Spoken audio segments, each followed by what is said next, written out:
Sometimes reading a book that is aggressively mid is worse than reading a book that is just straight up terrible. That is definitely the case with Amanda Montell's The Age of Magical Overthinking, or The Year of Magical Overthinking. I can't remember. That's kind of my problem with the whole book. It's so unmemorable.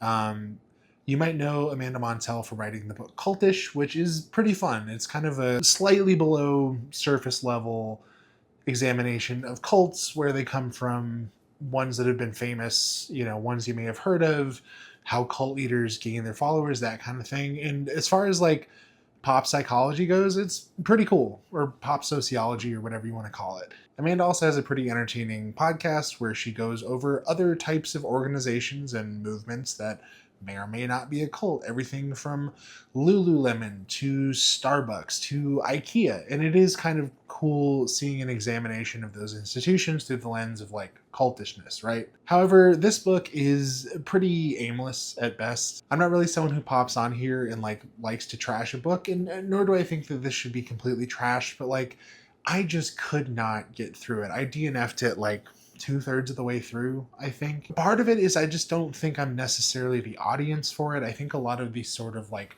personal stuff she puts into the book is just not relatable to me at all. She relies on kind of a lot of like personal anecdotes that are just not that interesting. It's like, yeah, we all kind of feel that way. Sure.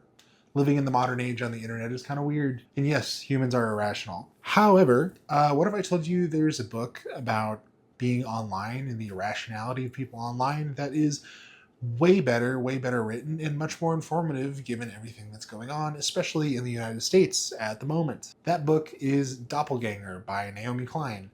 This book is excellent. It's really scary. Like, there's a lot of just stuff going on in America right now and around the world.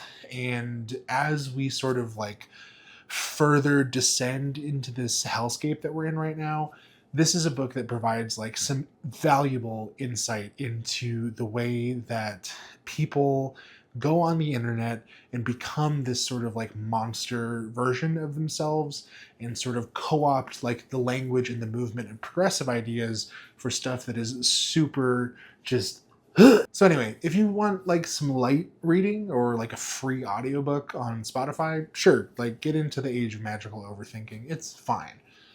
However, if you want to like have a panic attack on your way to work every day listening to an audiobook, but also feel like really informed, read Doppelganger. It's awesome and horrible, and ugh.